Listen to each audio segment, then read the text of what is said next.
Hey guys, Fifa here, and welcome to this 90 rated Team of the Matchday Keylor Navas player review. So this is a goalkeeper that's been released as part of the Team of the Matchday 2, I think due to his performance for Costa Rica in the World Cup. He's received quite a big boost from his last card, which was an 86 rated card, so I had high hopes before using him that he'd perform really well. In the past Fifas, Navas has been a bit hit and miss, being good in some and terrible in others, since he became better known in FIFA 14 due to his performance in the last World Cup. I tried his regular gold card earlier on in the year before any of the patches, and he played quite decent. Anyway, this is the team I used him in, starting of course with Keylor Navas in goal, Roberto, Fernandez, Bartre and Costa in defence, Matuidi, Strootman, Bonaventura and Timothy and Angola in midfield, with Immobile and Timothy and Gomez in strike. Navas is 6'1", which is on the smaller side for goalkeeper. He's got the acrobatic save technique and has a 3-star weak foot and 1-star skill moves. I used him with basic, cat, glove and wall chemistry styles, and he played the best with wall and glove and the worst with basic. So moving into the in-game clips, I'll start with his positives. The first one being his speed and his overall ability as a sweeper keeper. He reminded me a lot of 95 Casillas, and if you're interested in that review, you can see it on my channel. He feels really fast in game and rushing him out, and he's great at pressuring players and collecting the ball from the attacker's feet. I'd definitely say that he feels faster than 62 speed. I would probably say it's closer to a high 60s, and maybe even low 70s. His speed is also a factor for how he deals with crosses. He comes out and collects the ball when you tell him to, even though he does have the cautious with crosses trait. This is more likely a factor when you just leave him in rather than holding wide triangle to get him to come out. His speed enables him to reach crosses that fall close to the edge of the box, so it's worth always trying to bring him out to catch them.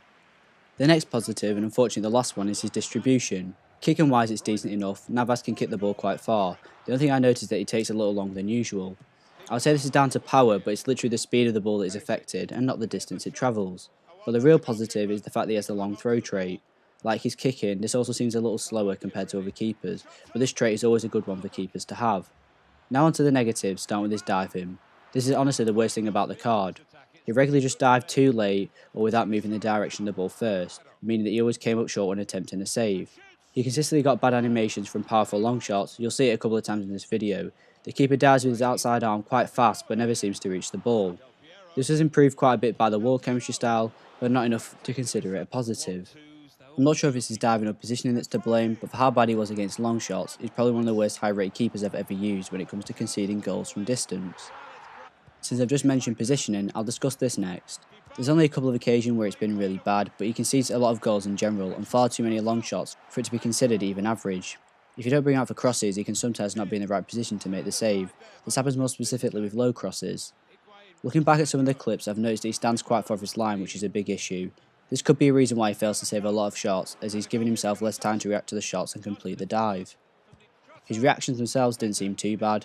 Navas definitely reached too late from distance, but he's good when it comes to loose balls, and he's not that bad when it comes to pressuring players from very close range, if you bring Navas out to the attacker. His height was also a major issue with the card. Had Navas been taller, maybe around 6'3", it could have solved some of his issues when it came to diving, as he lacked the reach to save the ball. From my experiences, most smaller keepers struggle with reach issues, no matter how high their stats are, and I feel this is the same for Keylor Navas.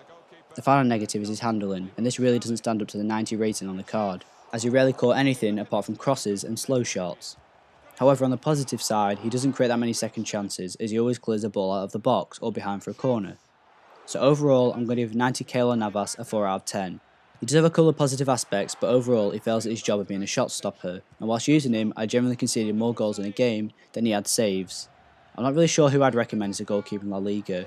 Probably Timothy and Oblak, as he was decent. I've not used that many La Liga goalkeepers to be honest, so there's a couple you could try out, like Timothy and Adan, or maybe one of the Steigen cards. Thanks for watching. If you enjoyed the video, please leave a like and don't forget to subscribe, and to request any future content, please leave a comment in the comment section below, and I'll be sure to reply.